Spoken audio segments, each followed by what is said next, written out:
ഇപ്പോൾ നാം ശ്രവിക്കുവാൻ വേണ്ടി പോകുന്നത് മോർണിംഗ് വോയിസ് എന്ന ആത്മീയ ശുശ്രൂഷയാണ്. ഇന്ന് ദൈവവചനത്തിൽ നിന്നും കർത്താവിൻ്റെ ദാസൻ MG രാജൻ ആസാം ധ്യാനചിന്തകൾ പങ്കുവയ്ക്കുന്നു.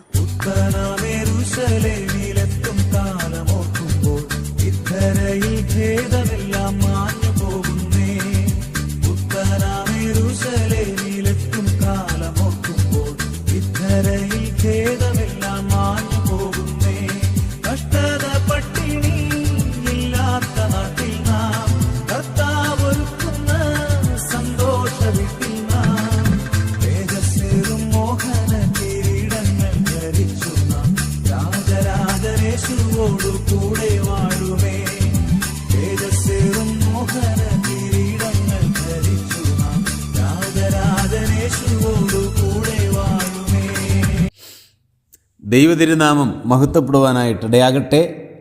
മലാക്കി പ്രവാചക പുസ്തകം 1-ാം അധ്യായം 3-ാം വാക്യം വായിക്കുമ്പോൾ ശ്രദ്ധിക്കണമേ.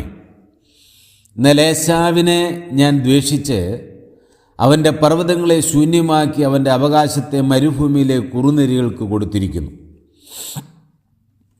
ഈ 3-ാം വാക്യത്തിൽ ദൈവം ഏശാവിനെ ദ്വേഷിച്ച് അവൻ്റെ പർവ്വതത്തെ ശൂന്യമാക്കി കളഞ്ഞു, അവൻ്റെ അവകാശത്തെ മരുഭൂമിയിലെ കുറുനരികൾക്ക് കൊടുത്തിരിക്കുക. ദൈവം ഒരു മനുഷ്യനെ ദ്വേഷിച്ചാൽ, വെറുത്താൽ, തള്ളിക്കളഞ്ഞാൽ അവനോടുള്ള ബന്ധത്തിൽ ഏതെല്ലാം കാര്യങ്ങൾ ചെയ്യും എന്നിവിടെ പറഞ്ഞിരിക്കുക. എന്താ പറഞ്ഞിരിക്കുന്നത്? ഞാൻ അവൻ്റെ പർവ്വതങ്ങളെ ശൂന്യമാക്കി അവൻ്റെ അവകാശത്തെ മരുഭൂമിയിലെ കുറുനരികൾക്ക് കൊടുത്തിരിക്കുന്നു. അവൻ്റെ അവകാശത്തെ ശൂന്യമാക്കി കളഞ്ഞിരിക്കുന്നതാണ്. അവൻ്റെ പർവ്വതങ്ങളെ ശൂന്യമാക്കി എന്ന് പറഞ്ഞാൽ അവന് ഉള്ളതിനെ ദൈവം നശിപ്പിച്ച് കളഞ്ഞു എന്നുള്ള. അവൻ്റെ അവകാശത്തെ എന്ന് പറഞ്ഞാൽ അവൻ്റെ സ്ഥലത്തെ, അവൻ്റെ സമ്പത്തിനെ മരുഭൂമിയിലെ കുറുനരികൾക്ക് കൊടുത്തിരിക്കുകയാണ്, കാട്ടുമൃഗങ്ങൾക്ക് കൊടുത്തു. അപ്പോൾ ദൈവം വെറുക്കുന്നവനെ ഒറ്റ വാക്കിൽ പറഞ്ഞാൽ ദൈവം നശിപ്പിച്ച് കളയുന്നു എന്നാണ് നാം മനസ്സിലാക്കുന്നത്. കഴിഞ്ഞ ആഴ്ചയിൽ 2 ചോദ്യങ്ങളാണ് ഉണ്ടായത്. ഒന്ന്, എന്തുകൊണ്ട് ദൈവം ഏശാവിനെ ദ്വേഷിച്ചു അഥവാ വെറുത്തു? എന്തുകൊണ്ട് ദൈവം യാക്കോബിനെ സ്നേഹിച്ചു? യാക്കോബിൻ്റെ ജീവിതത്തിൽ ആദ്യകാലങ്ങളിൽ യാക്കോബ് കുറവുകളുള്ളൊരു മനുഷ്യനായിരുന്നു, തെറ്റുകൾ സംഭവിച്ചു എന്നിരിക്കലും തൻ്റെ ജീവിതത്തിൽ താൻ ചെയ്ത തെറ്റിനെക്കുറിച്ച് കുറ്റബോധമുള്ളവനായി മാനസാന്തരപ്പെട്ട് മടങ്ങി വന്നപ്പോൾ, ദൈവഭക്തിയിൽ ദൈവത്തെ ആരാധിച്ചും തൻ്റെ ജീവിതകാലം മുഴുവനും ഭക്തിയോടെ ജീവിച്ചപ്പോൾ തൻ്റെ ജീവിതത്തെ അല്ലെങ്കിൽ തന്നെ ദൈവം സ്നേഹിക്കുകയായിരുന്നു എന്നുള്ളതാണ്. അപ്പോൾ മടങ്ങി വരുന്ന ഏതൊരാളെയും സ്നേഹിക്കുന്ന, കരുതുന്ന, കരുണയുള്ളൊരു കർത്താവാണ് നമ്മുടെ ദൈവം. നാം വായിക്കുന്നുണ്ട് ലൂക്കോസിൻ്റെ സുവിശേഷം 15-ാം അധ്യായത്തിൽ കുറ്റബോധത്തോടെ, പാപബോധത്തോടെ അപ്പൻ്റെ ഭവനത്തെ ഓർത്ത് മടങ്ങി വരുന്ന ഒരു മകനെ സംബന്ധിച്ച്, ആ മകൻ മടങ്ങി വരുമ്പോൾ അപ്പൻ ദൂരത്ത് നിന്ന് നോക്കി തൻ്റെ മകനെ തിരിച്ചറിഞ്ഞ് ഓടി വന്നവനെ കെട്ടിപ്പിടിച്ച് അവനെ ചുംബിക്കുന്ന ഒരു പിതാവിനെ നാം കാണുകയാണ്. ആ രംഗമൊന്ന് മനസ്സിലേക്ക് വരുമ്പോൾ പന്നിക്കൂട്ടങ്ങളുടെ ഇടയിൽ നിന്ന് ദേഹം മുഴുവനും അഴുക്കുപുരണ്ട് വൃത്തിഹീനമായൊരനുഭവത്തിൽ പിതാവിൻ്റെ അടുക്കിലേക്ക് വരുന്ന ഒരു മകനെയാണ് നാം കാണുന്നത്. അങ്ങനെ കയറി വരുന്ന മകനെ കുളിപ്പിച്ച് വൃത്തിയാക്കി നല്ല വസ്ത്രങ്ങൾ ധരിച്ച് കാലിൽ ചെരുപ്പിട്ട് കയ്യിൽ വിരലിൽ മോതിരമൊക്കെ ഇട്ട് നല്ല വസ്ത്രങ്ങളെ അണിയിച്ച് മുടിയെല്ലാം വെട്ടി ഷേവൊക്കെ ചെയ്ത് വൃത്തിയാക്കിയിട്ട് വാ, ഞാൻ നിന്നെ അപ്പോൾ കെട്ടിപ്പിടിക്കാൻ ചുംബിക്കാം എന്നല്ല ദൈവം പറഞ്ഞത്, ആ പിതാവ് പറഞ്ഞത്. പിന്നെയോ തൻ്റെ മകനെ കണ്ടതേ പിതാവിൻ്റെ ഉള്ളിലുണ്ടാകുന്ന ഒരു സന്തോഷമുണ്ട്, ഒരു ആനന്ദം. ഓടിച്ചെന്ന് അവൻ്റെ വസ്ത്രത്തേലല്ല നോക്കിയത്, അവൻ്റെ ദേഹത്തെ ചെളിയല്ല നോക്കിയത്. അവന് ചെരുപ്പുണ്ടോ, അവൻ കുളിച്ചിട്ടുണ്ടോ, അവന് നല്ല വസ്ത്രമുണ്ടോ, അവൻ്റെ ദേഹത്ത് അഴുക്കാണല്ലോ, നാറ്റം പിടിച്ചൊരനുഭവമാണല്ലോ, ഇതൊന്നും ആ പിതാവ് നോക്കുന്നില്ല. പിന്നെയോ മടങ്ങി വന്ന മകനെ തൻ്റെ നെഞ്ചോട് ചേർത്ത് നിർത്തി തുരുതുരാ ഉമ്മ വയ്ക്കുന്നൊരു പിതാവിനെയാണ് നാം അവിടെ കാണുന്നത്. എങ്ങനെ ആ ചിത്രം മറക്കാനായിട്ട് സാധിക്കും? എൻ്റെ ജീവിതത്തിൽ ഞാൻ ചെയ്തു കൂട്ടിയ എൻ്റെ പാപത്തിൽ നിന്ന്, എൻ്റെ അഴുക്ക് ചാലുകളിൽ നിന്ന്, എൻ്റെ ജീവിതത്തിൽ എൻ്റെ 23-ാമത്തെ വയസ്സിൽ ഞാൻ രക്ഷിക്കപ്പെടുമ്പോൾ, സ്തോത്രം, എൻ്റെ ആ അഴുക്കോ എൻ്റെ പാപമോ എൻ്റെ ജീവിതത്തിലെ കറകളോ ഞാൻ ചെയ്തു കൂട്ടിയ പാപപ്രവൃത്തിയുടെ അശുദ്ധിയോ നാറ്റമോ ഒന്നും ദൈവം നോക്കാതെ എന്നെ ചേർത്ത് നിർത്തി തുരുതിരെ ചുംബിച്ച ഒരു ദൈവത്തെ ഞാൻ ഇന്നും ഓർക്കുകയാണ്. ദൈവത്തിന് സ്തോത്രം. അതുപോലെയല്ലേ സഹോദര സഹോദരി, താങ്കളെയും ദൈവം സ്നേഹിച്ചത്? ആ ദൈവസ്നേഹം എങ്ങനെ മറക്കാൻ കഴിയും? എങ്ങനെ അത് തള്ളിക്കളയാനായിട്ട് കഴിയും? അതാണ് ദൈവം യാക്കോബിനോട് കാണിച്ച സ്നേഹം.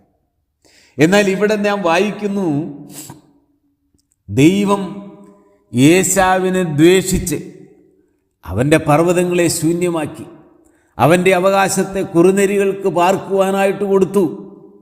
അപ്പോൾ ദൈവം സ്നേഹിക്കുന്നവനും ഒപ്പം തന്നെ ദൈവം വെറുക്കുന്നവനും കൂടിയാണ്. എന്തുകൊണ്ടായിരിക്കും ദൈവം ഏശാവിനെ വെറുത്തത്? പ്രിയമുള്ളവരെ, ഹൃദയങ്ങളെ അറിയുന്ന ദൈവം വെറുക്കുകയാണ്. ആരെയാണ് വെറുക്കുന്നത്? ഏശാവിനെ. ഒരു കാര്യം ഇവിടെ നിന്ന് വളരെ വ്യക്തമായിട്ട് മനസ്സിലാകുകയാണ്. ദൈവം കേവലം സ്നേഹിക്കുന്നവൻ മാത്രമല്ല, മറിച്ച് ദൈവം വെറുക്കുന്നവനും കൂടിയാണ്. ദൈവം വെറുക്കുന്നതിൻ്റെ കാരണം എന്താണ്? ദൈവം പാപത്തെ വെറുക്കുന്നു എന്നുള്ളതാണ്. ആദാം പാപം ചെയ്തപ്പോൾ ദൈവം ഏദൻ തോട്ടത്തിൽ നിന്ന് ആദാമിനെ ഹവ്വായെയും അവിടെ നിന്ന് ഇറക്കിക്കളഞ്ഞത്, മാറ്റിക്കളഞ്ഞത്, ദൂരത്താക്കിക്കളഞ്ഞത് ഒറ്റ കാരണം കൊണ്ടാണ്. അവൻ പാപം ചെയ്തു എന്നുള്ളതാണ്. ആദാമിനെ അല്ല ദൈവം വെറുത്തത്, ആദാമിൻ്റെ ഉള്ളിൽ വന്ന പാപത്തെയാണ്. നോക്കണം പ്രിയരെ, ദൈവം മനുഷ്യനെ സ്നേഹിക്കുന്നു, എന്നെയും താങ്കളെയും സ്നേഹിക്കുന്നു. ഏശാവിനെയും ദൈവം സ്നേഹിച്ചു. പക്ഷേ അവൻ്റെ ഉള്ളിലുണ്ടായിരുന്ന പാപം, ദൈവത്തോട് തനിക്ക് ഭക്തിയില്ലായിരുന്നു, ഭയമില്ലായിരുന്നു, സ്നേഹമില്ലായിരുന്നു. അതുകൊണ്ടാണ് ദൈവം ഏശാവിനെ തള്ളിക്കളഞ്ഞത്. വേറെ ഒരു കാര്യവുമില്ല. ഇന്ന് ദൈവം മനുഷ്യനെ സ്നേഹിക്കുകയും എന്നാൽ അവൻ്റെ ഉള്ളിലെ പാപത്തെ വെറുക്കുകയും ചെയ്യുന്നു എന്നുള്ളത് നാം വ്യക്തമായും കൃത്യമായും മനസ്സിലാക്കണം. നമ്മെ ദൈവം സ്നേഹിക്കുന്നു. ലോകത്തിലെ ഏത് കഠിനപാപിയാണേലും ദൈവം അവരെ സ്നേഹിക്കുന്നു. അതുകൊണ്ടാണല്ലോ യോഹന്നാന്റെ സുവിശേഷത്തിൽ 3-ാം അധ്യായം 16-ാം വാക്യത്തിൽ വ്യക്തമായിട്ട് അക്കാര്യം അവിടെ രേഖപ്പെടുത്തിയിരിക്കുന്നത്. എന്താ ദൈവത്തിൻ്റെ വചനം അവിടെ പറയുന്നത്? തൻ്റെ ഏകജാതനായ പുത്രനിൽ വിശ്വസിക്കുന്ന ഏവനും നശിച്ചു പോകാതെ നിത്യജീവൻ പ്രാപിക്കേണ്ടതിന് ദൈവം അവനെ നൽകുവാൻ തക്കവണ്ണം ലോകത്തെ സ്നേഹിച്ചു. ദൈവം സ്നേഹിച്ചു, ലോകത്തെ സ്നേഹിച്ചു. ആരും നശിച്ചു പോകാതിരിക്കേണ്ടതിന് ദൈവം സ്നേഹിച്ചു. സകല മനുഷ്യരെയും ദൈവം സ്നേഹിച്ചു. ദൈവം സ്നേഹിച്ചുകൊണ്ട് തൻ്റെ ഏകജാതനായ പുത്രനെ കാൽവറിയിലെ കൊലമരത്തിൽ മരണത്തിന് ഏൽപ്പിച്ചു കൊടുത്തിട്ട് ദൈവം ലോകത്തെ സ്നേഹിച്ചു. എൻ്റെയും താങ്കളുടെയും പാപത്തിൻ്റെ പരിഹാരത്തിന് വേണ്ടി നമ്മുടെ എല്ലാം പാപങ്ങളെ ഏറ്റെടുത്തുകൊണ്ട് കാൽവറിയിലെ ക്രൂശിൽ ക്രിസ്തു മരിക്കുമ്പോൾ ദൈവത്തിന് നമ്മളോടുള്ള സ്നേഹത്തെ പരിപൂർണമായ നിലകളിൽ ദൈവം പ്രകടമാക്കി കാണിക്കുകയായിരുന്നു. ആരോടും ദൈവം പക്ഷപാതം കാണിച്ചിട്ടില്ല. ഇന്ന് താങ്കളെ ദൈവം സ്നേഹിക്കുന്നില്ല എന്ന് താങ്കൾ പറയുന്നുണ്ടെങ്കിൽ അതിനൊരൊറ്റ കാരണമേ ഉള്ളൂ. താങ്കളുടെ ഉള്ളിൽ വസിക്കുന്ന പാപത്തെ ഏറ്റുപറഞ്ഞ് ഉപേക്ഷിച്ച് ഇതുവരെയും മാനസാന്തരപ്പെട്ട് ദൈവത്തിങ്കിലേക്ക് വന്നിട്ടില്ല. താങ്കൾ എപ്പോഴങ്ങനെ മാനസാന്തരപ്പെട്ട് ദൈവത്തിങ്കിലേക്ക് വരുമോ അപ്പോഴാണ് ഈ ദൈവസ്നേഹം തിരിച്ചറിയാനായിട്ട് കഴിയുകയുള്ളൂ. എന്നാൽ ഒരു കാര്യം ഞാൻ പറയാതെ പോകുന്നത് ശരിയല്ല. പ്രിയമുള്ളവരെ, ദൈവം പാപത്തെ വെറുക്കുന്നു. ഇതുവരെയും രക്ഷയുടെ അനുഭവത്തിലേക്ക് താങ്കൾ വന്നിട്ടില്ലെങ്കിൽ നിശ്ചയമായും ഒരു ദിവസം ദൈവം ന്യായം വിധിച്ച് താങ്കളുടെ പാപക്കാരണം, താങ്കൾ ചെയ്തു കൂട്ടിയ പാപപ്രവൃത്തികൾ കാരണം, ദോഷപ്രവൃത്തികൾ കാരണം, ദൈവം വെറുക്കുന്ന മഹാപാപങ്ങൾ കാരണം ദൈവം ന്യായം വിധിച്ച് താങ്കളെ നിത്യമായ നരകത്തിലേക്ക് തള്ളിക്കളയുമെന്നുള്ളതിന് രണ്ടു പക്ഷമില്ല. യാതൊരു സംശയവുമില്ലാതെ വ്യക്തമായി തിരുവചനത്തിന്റെ അടിസ്ഥാനത്തിൽ പറയട്ടെ, ഒരു ന്യായവിധി ദൈവം വെച്ചിരിക്കുന്നു. ആ ന്യായവിധിയിലേക്ക് താങ്കൾ നടന്നെടുത്തുകൊണ്ടിരിക്കുകയാണ്.